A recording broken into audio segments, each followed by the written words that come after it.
Well, we continue wrapping up Team SA's performances at the Paralympics. And at the Paralympics, they finished with 6 medals, which placed them 46th on the overall tables, 2 world records also. And to reflect on the games and also to look ahead to the Paralympics in LA, we are joined by a former para-athlete himself, Leon Fleiser from Sascoc, who is there representing the Team SA as always. Good evening from us on SABC, Leon, and thanks for speaking to us tonight.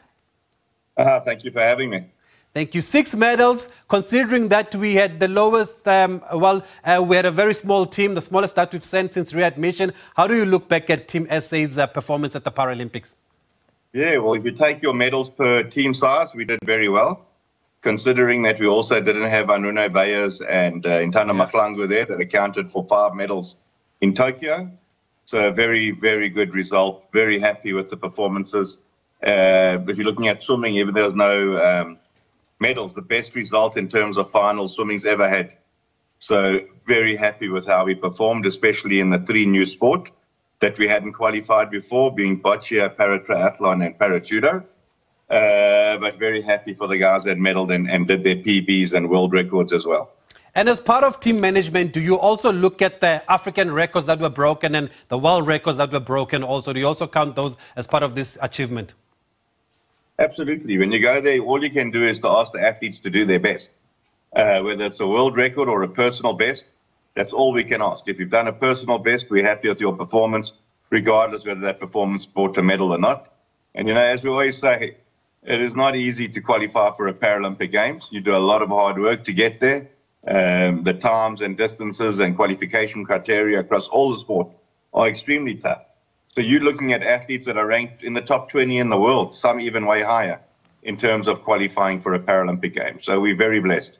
Yeah, and we just spoke to Mpumelelo Mhlongo, was telling us they were competing with athletes in a different classification, one of the stars of these Paralympic Games. But who are some of those that would have stood out for you, whether they won medals or not, Leon? Well, obviously you got Mpumi that won the gold, and he had come in with 2 world titles. Yeah.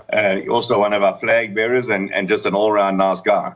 So just thank you to the Bidbest OPEX program and as well as to Mr. Price Sport and the NLC and Planet Fitness for assisting us. We actually sent him Mpumi 6 weeks ahead of time. He wanted to get out of South Africa as soon as the winter started. So we paid for him and his coach to be based in Europe and it paid off. But just looking all around, I mean, I think the bronze medal in the men's quad doubles in wheelchair tennis was very special. We invested in that team. Their manager, Patrick Salepi, came to see me about a year ago begging for money, going, if you give us money, we're going to bring you a medal. And we gave them money and we got the medal. So that's very special as well. So very nice to have a plan and see the plan executed. Well done to Lucas Sithole and Donald Rampadi. It's also a good thing you didn't have to send anybody home. Were these athletes well behaved during these games? Yeah, they were well behaved. Some of them did come home earlier that had finished competition. But they normally want to come back and already start preparing for the other competitions as well. But now we're going to have our feet up for a little bit. But we're going to be planning LA. I already have my first visit there at the end of October to go check what we need, check where we want to do our pre-games like we did for the Olympics and Paralympics with Montpellier.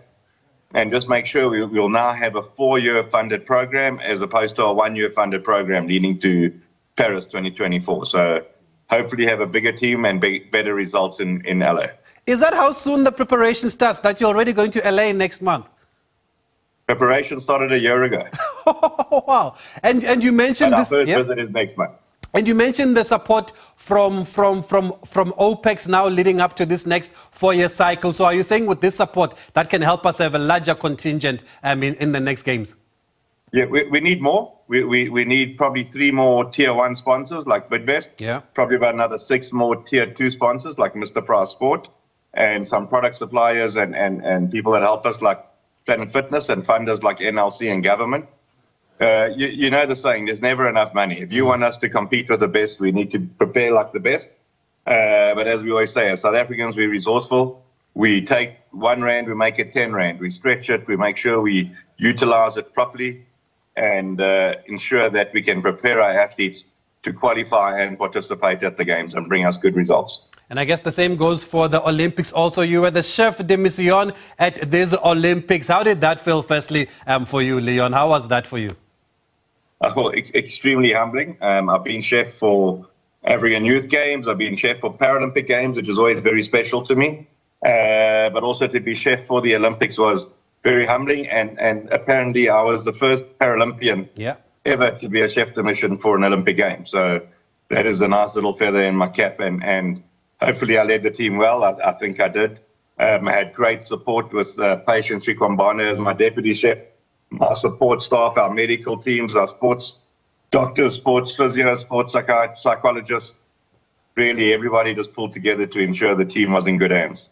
I heard your phone didn't stop ringing when you were in Paris. You were even dealing with pins. What kind of issues do you deal with as the chef? Everything from sorting out transport issues to leaky toilets. Chief cook and bottle washer is what we are. So we just make sure that everything is looked after for the team, and all our athletes have to worry about is their performance on the field of play. And are you satisfied with the performance of the Olympians at these games? Excellent performance by the Olympians. Excellent. You get some medals where you don't expect it, and you lose some medals where you thought you had it. I think two very special standouts there was the men's rugby sevens and silver in the relay, because the sevens, if you remember, only qualified with 2 weeks to go. Yeah. And on SABC, I made the call, if they qualify, they'll medal.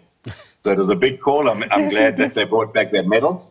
And exactly what we did was wheelchair tennis. We sat with ASA and we worked on a plan for the relays after Tokyo, saying we're never going to drop that baton again.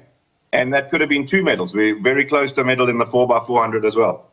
I actually remember that prediction you made at the Cradle of Humankind when the kit was being launched there. And you said if the rugby team makes it, they will definitely medal. But you've been to a number of Olympics as an athlete and Paralympics as an athlete yourself also. How was Paris? How would you describe Paris? You know, every game has something that's special. Paris was very special in terms of the venues, iconic. In terms of the French spectators were absolutely brilliant. In terms of the Parisians, according to the French people, it's the first time they've ever seen Parisians smile. They made the games seem extremely special. So it's got a really special place in my heart, these games. I never like to say best games ever because every game is unique in one way or another. Yeah. But these were very special games for me. Obviously being chef de mission for the Olympics has a little bit more there. But I just think that the way the French handled it, there were problems, but there's problems every game. You never have a smooth running games. But what a games. Really well done to Paris 2024. Okay, wonderful. Leon, thank you for joining us on SABC. I'm glad your predictions worked out. You did a great job with the Olympics as well as with the Paralympic teams, and we look forward to LA 2028. Thank you. I'm just glad my phone stopped ringing. Have some rest. Spend time with the family there. Leon Fleiser, chef de mission at the Olympics. He was also with the Paralympic team, former para athlete himself, joining us here on Sports Live.